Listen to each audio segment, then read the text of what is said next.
The newly elected president of South Korea just accused Ibrahim Traoré of violating the very core of democracy, without naming him.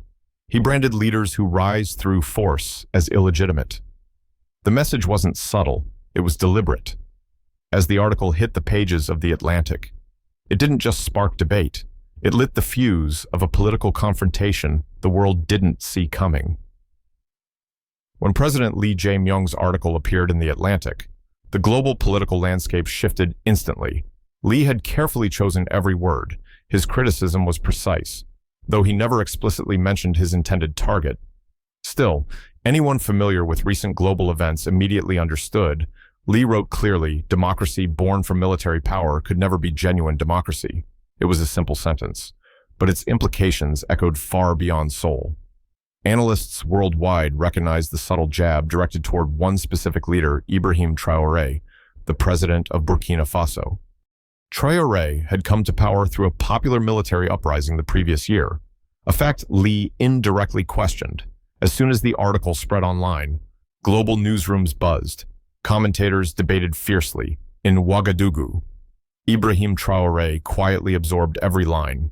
He understood the challenge clearly. A political confrontation had begun. Subtle yet sharp, Lee had fired the first shot without uttering Traoré's name. All eyes turned to Wagadugu, waiting for the young African president to respond. This was no ordinary critique. This was a hidden challenge aimed directly at the core of Ibrahim Traoré's legitimacy and vision for his country's future. President Lee's article quickly became global news, triggering fierce debates online. Analysts dissected every phrase, every subtle implication, and soon the silent target became clear to all, without mentioning a single name. Lee had pointed directly at Burkina Faso's young leader, Ibrahim Traoré. Traoré had taken power through a popular uprising against decades of corruption and injustice, for many, especially across Africa. He symbolized hope, a chance to reclaim true independence. But in the eyes of Lee and many Western commentators, Traoré represented something far more troubling: democracy shaped by force, rather than elections, within hours. Journalists swarmed Ouagadougou's streets, waiting for Traoré's reaction. Yet the young president remained quiet, calmly observing the unfolding chaos from the windows of his office. He knew exactly what Lee was attempting, a carefully calculated move designed to isolate him internationally. Traoré felt no anger, only steady determination. This confrontation wasn't just political, it was deeply ideological. Now, millions across continents watched, wondering if Ibrahim Traoré would quietly retreat or stand firm against a powerful opponent whose voice resonated across the globe. Traoré had not yet said a word, but his silence was louder than any response could ever be. 2 days had passed since Lee Jae-myung's article sparked worldwide debate. Yet, Ibrahim Traoré had not publicly reacted. The international media speculated endlessly, painting Traoré's silence as hesitation or weakness. Then, without prior announcement, a simple notification appeared on journalists' phones in Wagadugu: President Traoré will speak today. Within an hour, reporters gathered quickly in the conference room. No formal banners, no national flags, just a single microphone and a wooden podium. Waiting silently in front, Traoré entered the room calmly, his expression firm but composed. Cameras flashed. Reporters adjusted microphones nervously, expecting a fiery response. But the young president stood quietly for a moment, scanning the crowd. His gaze was confident, focused without anger or bitterness. The room fell silent, sensing something unexpected was about to happen. Traoré understood clearly the stakes of this moment. Lee's subtle challenge required a response measured not by force or rage, but by reason, truth, and undeniable conviction.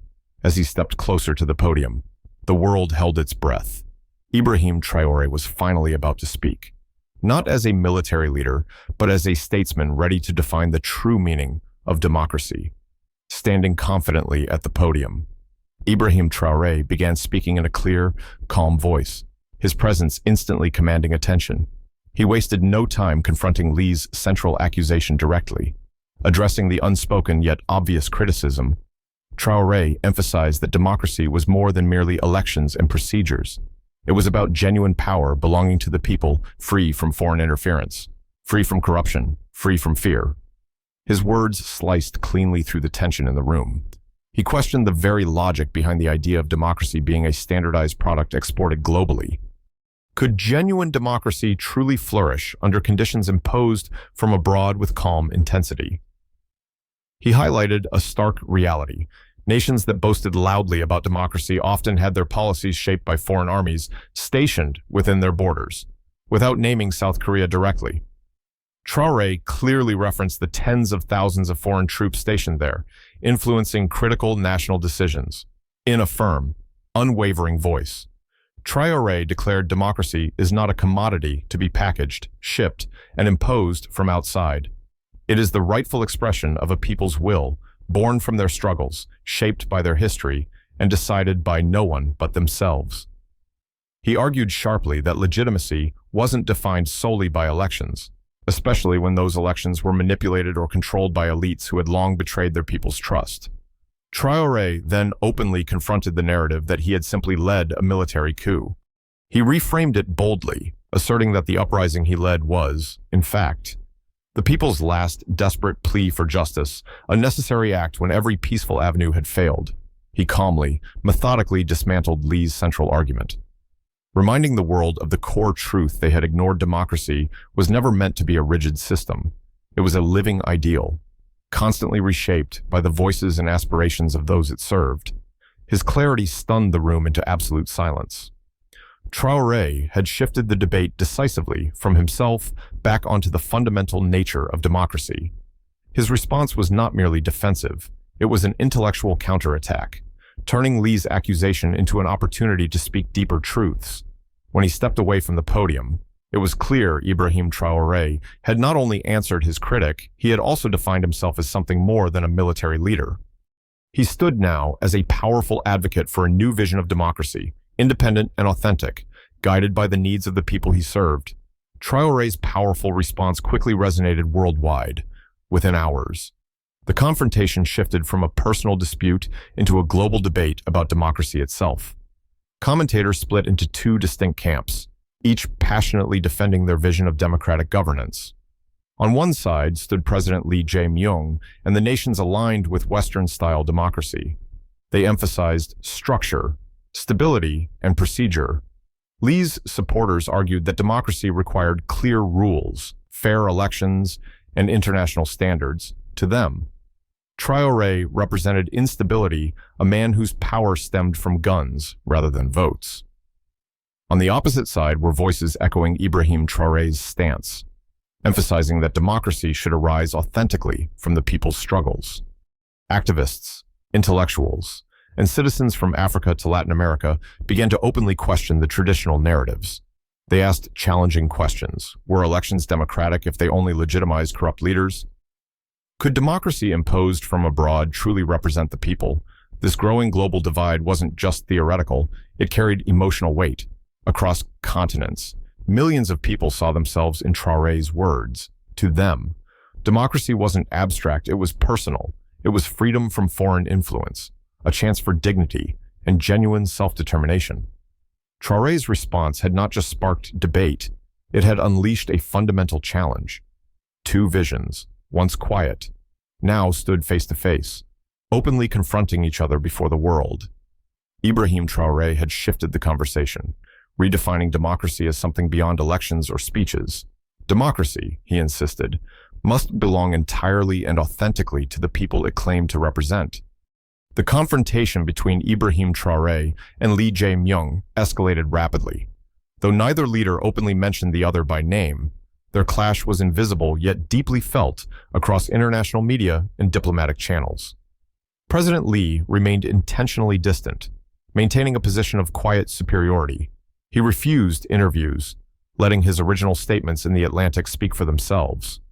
His silence, however, conveyed a calculated strategy.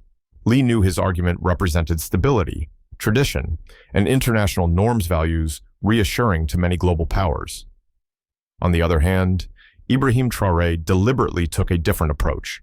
He openly and repeatedly addressed Lee's arguments, dismantling them piece by piece through well-publicized statements.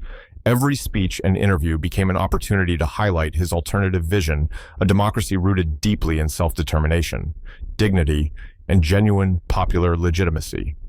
International observers watched closely as the ideological lines sharpened. Headlines like Traoré challenges global democratic norms and Lee defends stability and order dominated news cycles. Social media ignited with debates, hashtags, and viral clips. Public opinion became polarized, intensifying the global conversation about what democracy truly meant. Behind the scenes, diplomatic channels buzzed quietly with discussions. World leaders privately chose sides, considering the implications of supporting either viewpoint. Lee's allies relied heavily on established institutions and conventional diplomacy. Traoré's supporters, however, leveraged grassroots movements, activists, and intellectual voices worldwide. In Wagadugu, Traoré calmly observed as support for his vision grew beyond Africa. From Latin America to Southeast Asia, communities historically marginalized resonated deeply with his message. The silent ideological battle transformed into a global phenomenon, bigger than either man had anticipated. Though Lee maintained his strategy of silence, the world recognized clearly the ideological clash unfolding. Traoré stood firm, confident in his message. He had initiated a fundamental redefinition of democratic values, one without bullets, threats, or force. This invisible conflict, fought purely with ideas and convictions, had now captured the attention of millions worldwide, waiting to see whose vision of democracy would ultimately prevail. When Ibrahim Traoré stepped back into the public eye days after his initial statement, he no longer needed to defend himself with rhetoric. The conversation had already shifted. Now, the world demanded proof that his leadership, forged through upheaval, held real legitimacy, and Traoré delivered. In a televised address, broadcast across Africa and translated globally, he presented hard data gathered independently by the African Union. The numbers were clear. Impossible to ignore. Over 81% of Burkina Faso's citizens expressed support for the current government. This wasn't a partisan poll or a government-produced statistic. It was a regional study conducted with international observers and academic scrutiny. More than numbers, it was the people's voice, measured, quantified, undeniable. But Traoré didn't stop with statistics. He shared footage, raw, unedited scenes from the streets of Wagadugu in the months before the transition of power. Thousands of people, young and old, marched through the city. Their signs weren't vague. They demanded an end to corruption, foreign meddling, and decades of leadership that had failed to protect them. These protests, long ignored by the international press, now filled global screens. Rather than preach or posture, Traoré simply let the evidence speak. He reminded the world that what had been framed as a seizure of power was, in fact, the culmination of a national reckoning, a breaking point reached after years of silence and betrayal. In doing so, he shifted the narrative again. No longer was this a story of one man against institutions. It was a story of a people who refused to be ruled without being heard. And then, with his tone steady and uncompromising, Traoré delivered one final line that echoed well beyond the cameras. If the world calls that a coup, then perhaps it is time the world redefines who is truly in charge: governments or the people. In that moment, Traoré wasn't just defending his right to govern, he was defending the right of his people to demand better and to be taken seriously when they did. The moment Traoré's data and footage were broadcast, international media could no longer dismiss the story as a local dispute. What began as a subtle ideological clash between two presidents had now evolved into a wider debate over the very foundation of political legitimacy. News outlets from every continent ran with the footage images of mass protests, voices of defiance, and the commanding calm of a leader who chose to answer criticism not with denial, but with proof. In Europe, Le Monde questioned whether traditional democratic standards had become too rigid to accommodate the realities of post-colonial societies. A headline read, "Democracy on whose terms?" in the UK. The Guardian published an op-ed defending Lee Jae-myung's cautionary stance, arguing that stability could not be sacrificed in the name of populist movements. In contrast, Al Jazeera called Traoré's actions a measured rebellion, praising his refusal to be defined by foreign narratives or external expectations. What surprised many observers was the speed at which public sentiment shifted not only in Africa, but across Latin America, Southeast Asia, and even parts of Eastern Europe. Citizens in countries with long histories of political interference began to see their own stories in Burkina Faso's experience, on university campuses in the Philippines and Brazil. Traoré's quote about redefining who holds power was painted on student murals and quoted in classrooms. For many, this was no longer about one leader, but a broader question that had been left unanswered for decades. Can democracy still belong to the people when its form is dictated from abroad? Governments remained cautious, careful not to take sides. Yet the silence from official channels only magnified the global ripple effect. Commentators began asking harder questions. Was democracy only valid when it mirrored Western models? Could it look different and still be legitimate? Could a government formed through upheaval, but grounded in popular will, still uphold the spirit of democratic values? Traoré had not asked the world to agree with him. He had simply invited it to listen to the crowds, to the data, to the people whose voices had long been edited out of the global narrative. And the world, for the first time in a long while, was actually listening. As the debate intensified in traditional media, social networks became the true battleground of ideas. What had started as a regional controversy now took on a global voice, raw, unfiltered, and impossible to contain. From Accra to Caracas, from Jakarta to Johannesburg, one phrase began to appear again and again: true independence is not imported. The hashtag had first appeared beneath a short video clip of Traoré's speech, shared by a Pan-African student group. The clip showed him standing alone at the podium, stating plainly that democracy meant nothing if a nation's decisions were written elsewhere, within hours. The clip had been translated into 6 languages and circulated through digital communities across the global south. It wasn't a campaign. It wasn't planned. It was instinctive, born from the way his words resonated with millions who had lived through the same frustration, being told what freedom should look like, only to be denied the chance to define it themselves. The hashtag was less a slogan and more a statement of recognition, an emotional identification with a message that transcended flags and borders. Young activists in Mali used it as a rallying cry during community forums. In Bolivia, Sase. Street artists began spray painting it on crumbling walls in districts long forgotten by politicians. Even in Seoul, a small but vocal group of South Korean students shared it online, adding commentary about the limits of their country's military dependency each time it appeared. It carried with it the weight of something more than solidarity. It marked a quiet shift in the language of global resistance. No longer were people only reacting to policies or leaders, they were reacting to the imbalance of narratives, the assumption that one version of democracy fit all by the end of the week. The hashtag had been used over 4 million times. It had no official spokesperson, no budget, and no script. Yet it moved faster than any embassy statement or press conference could. It didn't need permission to exist. It was born from the one thing Ibrahim Traoré had insisted upon from the beginning: the right to speak in one's own voice and to be heard on one's own terms, while the world debated, responded, and rallied. President Lee Jae-myung chose silence. Not a single official statement came from his office, no televised address, no follow-up editorial, not even a carefully worded clarification through diplomatic channels. His government referred journalists to the original article, and his press team repeatedly declined to engage with the growing controversy. To many observers, this silence was strategic. Lee had delivered his message, clearly and deliberately, and now he allowed others, political allies, editorial pages, foreign ministries, to carry the argument forward. He had positioned himself as the calm voice of reason, representing order in a world that, to him, seemed increasingly volatile, by not responding directly to Traoré's rebuttal.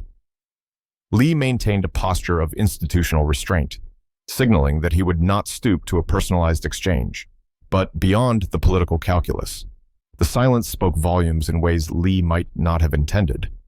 As the hashtag #true independence is not imported gained momentum, and as student groups, Journalists and political thinkers engaged deeply with Traoré's vision. The lack of response from Seoul began to look less like dignity and more like discomfort. In regions historically subject to foreign influence, Lee's silence was perceived not as strength but as avoidance. His refusal to address Traoré's arguments gave them space to grow, to be repeated, to take root.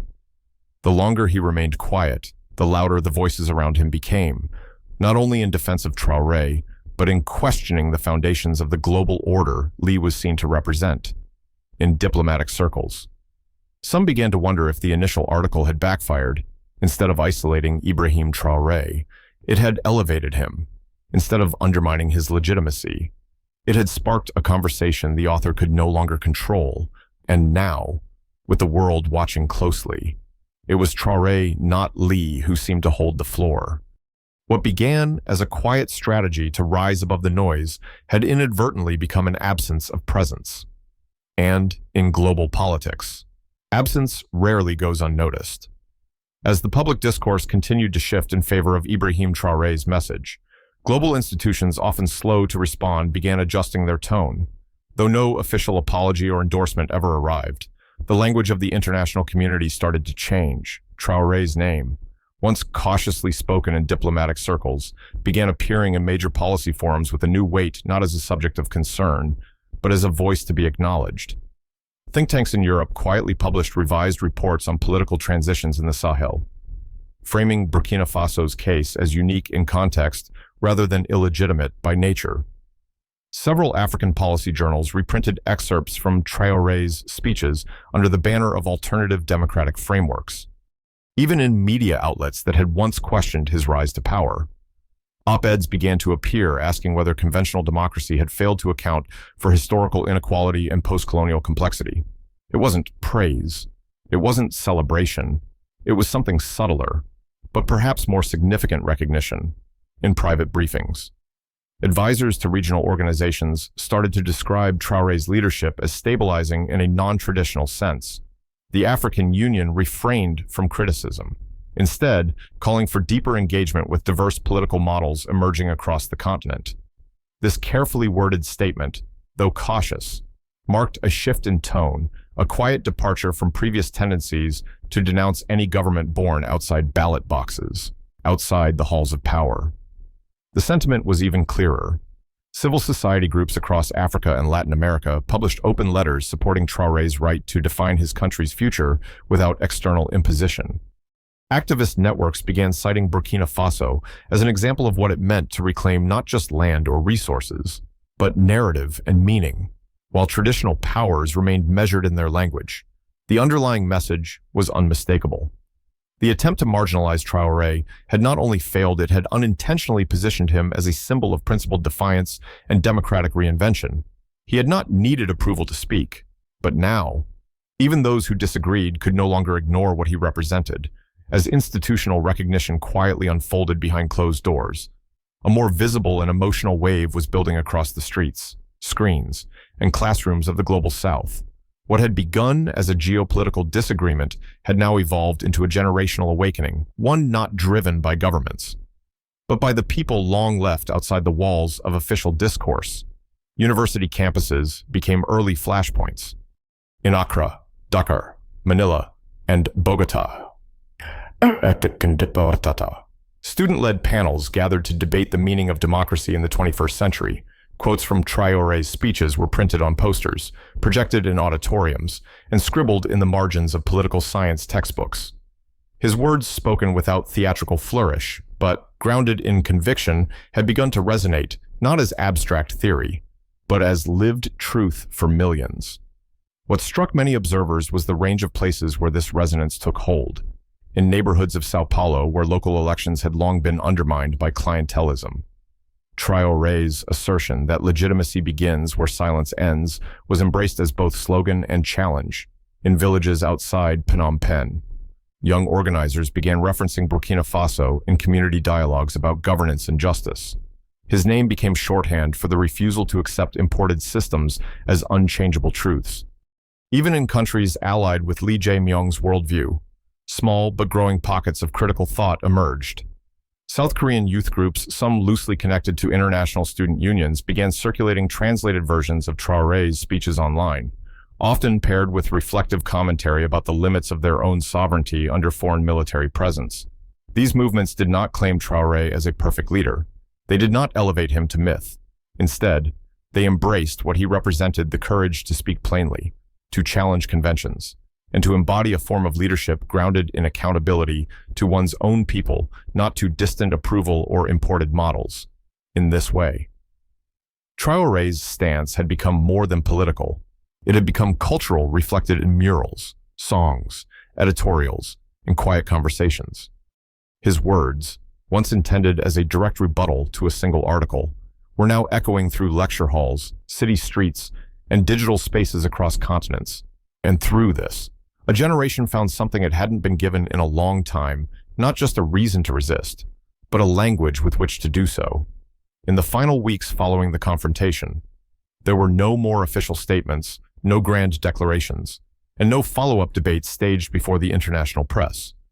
The noise had faded, but something deeper had settled in its place, a quiet understanding that the conversation had changed, and it would not return to what it once was.